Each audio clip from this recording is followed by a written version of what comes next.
করতে না দিয়ে যদি এই পুলিশকে আমার শিক্ষাঙ্গনে প্রবেশ করাই, তাহলে এই বাংলাদেশের জন্য আমার বাবা যুদ্ধ করে নাই। যে শিক্ষার্থী চেয়েছিল অধিকার, যে শিক্ষার্থী চেয়েছিল বাঁচার, যে শিক্ষার্থী চেয়েছিল স্বপ্ন, সেই শিক্ষার্থীকে আমরা খুন করে তার বাবা মার কাছে প্রেরণ করেছি।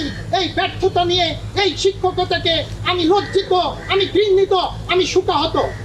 এই অবস্থান জানিয়ে দিতে চাই, গোটা বাংলাদেশ নয়, গোটা বিশ্বে এখনো শিক্ষকরা মরে না যায়, এখনো শিক্ষকদের বিবেক আছে, এখনো শিক্ষকরা সততার সাথে বাঁচতে চায়।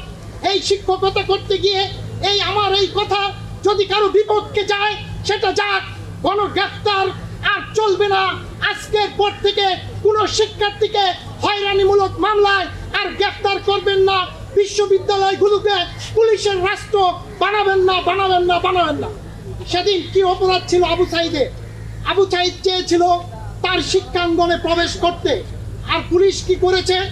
সেই গেটে দাঁড়িয়ে আবু সাইদকে নির্মমভাবে গুলি চালিয়েছে।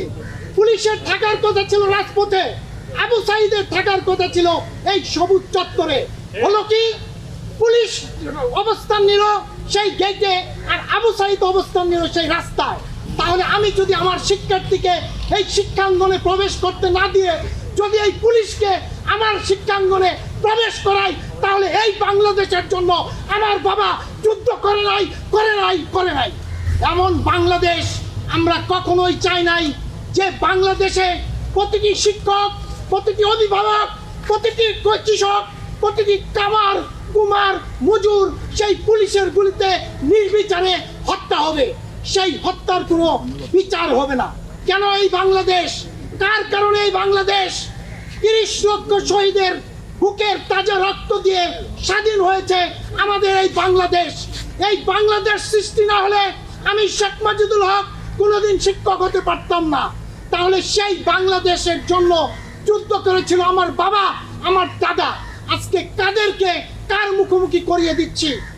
আমার ভাইকে কেন নির্বিচারে গুলি করা হচ্ছে?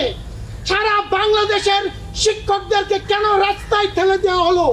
আমার শিক্ষকদেরকে কেন আজকে ক্লাস ছেড়ে এই রাস্তায় অবস্থান নিতে হয়?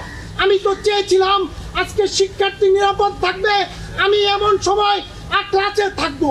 তা না করে কেন আজকে আমার এই অবস্থান? আমার অবস্থান এক কারণে, সেটা হচ্ছে আমরা যে কারণে স্বাধীনতা যুদ্ধে জীবন দিয়েছিলাম, সেই কারণ যেন আজকে অর্থবহ হয়, আর যেন কোনো মায়ের বুক খালি না হয়, আর যেন কোনো আবু সাইদকে শহীদ হতে না হয়, আর যেন কাউকে গ্রেফতার করা না হয়। আমি শুধু বলতে চাই যে আমাদের যে ছাত্রটি মারা গেছে আবু সাইদ, তাকে এখন রাজাকার বানানোরও চেষ্টা চলছে। আবার আমি দেখেছি। তো আমার এই বিশ্ববিদ্যালয়ে তো প্রায় 15 বছরের চাকরি। তো আমি কিন্তু কোনোদিন এই বিশ্ববিদ্যালয় মানে এই রাজাকার অথবা অন্য কোনো দলের আমি কোনো মিটিং দেখি নাই, কোনো মিছিল দেখি না, আমি দেখিনি আসলে। তো আমার শুধু প্রশ্ন যে এই 16 তারিখে এই বিশ্ববিদ্যালয়ের সব শিক্ষার্থীরা রাজাকার হয়ে গেল আসলে। তো মানে আমার মনে হয় যে এটি মানে রাষ্ট্রকে নতুন করে ভাবতে হবে, তাই না? আমরা যদি উপরে শুধু চিন্তা করি যে আসলে এই কোটা আন্দোলন হয়েছে, তা নয়। এটা কিন্তু একটি দীর্ঘদিনের পুঞ্জীভূত আসলে ক্ষোভ। তো আমার মনে হয় যে সময় আসছে আসলে আমাদের চিন্তা করতে হবে, এবং রাষ্ট্রকে এবং রাষ্ট্র যারা পরিচালনা করছে তাদের বোধহয় এটা আসলে ভাবার সময় আসছে। আর আমি শুধু এই আমার যে শিক্ষার্থী তার নয়, সারা দেশে যে নৃশংসতা হয়েছে, যে মানে আমি বলতে চাই যে এটি গণহত্যা হয়েছে, এই গণহত্যার একটি বিচার হওয়া দরকার। এবং আপনারা দেখেছেন যে এই বিশ্ববিদ্যালয়ে এই শিক্ষার্থী যে নিহত হলো, সেটি এই সারা পৃথিবীর লোকজন দেখেছে, বাংলাদেশের সব লোকজন দেখেছে, যেটি আসলে লুকোনোর কোনো কারণ নেই। তো সেইটাকে যদি এইভাবে ধামাচাপা দেওয়ার চেষ্টা করা হয়, তাহলে অন্য যে হতাহতের ঘটনা ঘটেছে, যেখানে ওরকম ভিডিও ফুটেজ নাই, যেখানে সাক্ষী নাই, তাহলে সেইটার কি হবে? তো আমরা আসলে পুলিশের উপর কিন্তু কোনোভাবেই আস্থা রাখতে পারছি না। তো আমার দাবি হচ্ছে যে এটি সব হত্যাকাণ্ডের বিচারের জন্যে জাতিসংঘের অধীনে একটি কমিশন গঠন করা উচিত, এবং সেটি আমরা এখান থেকে আমরা এই বিশ্ববিদ্যালয়ের শিক্ষকরা এবং যারা সুশীল সমাজ আছে সবাই যেন সেই দাবি তুলে এগিয়ে যায়, এবং সরকারকে আমি বলবো যে বাধ্য করতে হবে সেই জায়গাটাই। কারণ একটি বিচারও যদি বিচারহীনতার মধ্যে দিয়ে থাকে তাহলে এই ঘটনাগুলো চলতেই থাকবে। হয়তোবা ওরা একটা ভাইয়ের একটা ভালো বেটার ফিউচারের জন্য অপেক্ষা করছিল। আর সাইদ যেভাবে পুলিশ যেভাবে হত্যা করেছে ক্যাম্পাস পোডিয়ামে দাঁড়িয়ে আসলে বাইরে হত্যা করেছে। আমার ক্যাম্পাস থেকেই পুলিশ আমি বলবো যে সাইদকে গুলি করে হত্যা করছে, এবং এই ফুটেজটা সারা বিশ্বের মানুষ দেখেছে। সারা বিশ্বের মানুষ দেখেছে, বিভিন্ন জাতিসংঘ দপ্তরে এটা নিয়ে কথা হয়েছে, সারা বিশ্বব্যাপী এটা কথা হয়েছে। কিন্তু তারপরে পুলিশকে চিহ্নিত করার পরে, সেই সোশ্যাল মিডিয়ায় পুলিশের নাম, জেলা সব কিছু প্রকাশ করার পরেও, আজ এতদিন হয়ে যাওয়ার পরেও তার কোনো ইনিশিয়েটিভ আমরা দেখিনি। উপরন্তু স্যাররা বলে গেলেন যে এটাকে মিথ্যা মামলা সাজানো হয়েছে, 16 বছর একটা ছেলেকে এটার আসামি করা হয়েছে, তারপরে বিভিন্ন ধরনের মিথ্যা দিয়ে এটাকে ঢাকা হচ্ছে। সাইদের মৃত্যু দিয়ে বাংলাদেশের মানে কোটা আন্দোলনের যে মৃত্যুর সূচনা হয়েছে সেটা সাইদকে দিয়ে হয়েছে, এবং সেটা নিয়ে যদি এরকম মিথ্যা প্রচারণা করা হয়, বাকিগুলোর তো আসলেই সত্যি কোনো এভিডেন্স নাই। সেগুলোর আসলে আমরা তখন মানে সেগুলোর তো আসলেই কোনো এভিডেন্স নাই। শুনলাম যে কিছুদিন আগে বলছিল যে একটা ছেলে চারতলা থেকে ঝুলেছিল, ওখানেও পুলিশ গুলি করে হত্যা করছে, সেটারও হচ্ছে অন্যভাবে বিবৃতি দিয়েছে। এভাবে আর কতদিন হচ্ছে মিথ্যা দিয়ে আমরা সত্যকে ঢাকবো?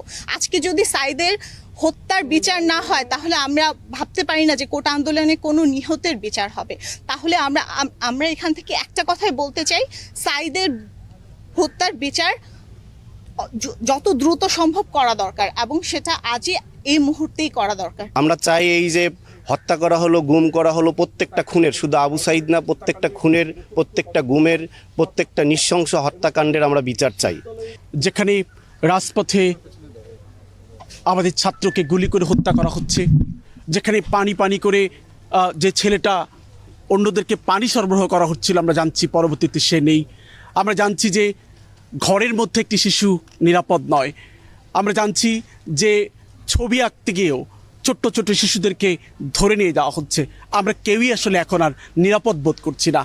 ফলে আমরা মনে করি এই বাংলাদেশটাকে নিরাপদ করা দরকার। এই বাংলাদেশে আইনের শাসন প্রতিষ্ঠা করাটা খুব জরুরি। এই বাংলাদেশে যে হত্যাকাণ্ডগুলো হয়েছে, এই কোটা আন্দোলনকে ঘিরে যে হত্যাকাণ্ডগুলো হয়েছে, সেই হত্যাকাণ্ডগুলোর যথাযথ বিচারের আওতায় নিয়ে আসাটা খুব জরুরি। অন্যথায় আগামীর বাংলাদেশ খুব অন্ধকারাচ্ছন্ন একটি সময় আমাদের জন্য অপেক্ষা করছে। আমরা কোটা আন্দোলনকে ঘিরে বেগম রোকেয়া বিশ্ববিদ্যালয়ের সাইদ সহ সারা বাংলাদেশে যত প্রাণ হারিয়েছি, সেই সকল প্রাণের নিরপেক্ষ তদন্ত দাবি করছি, বিচার দাবি করছি।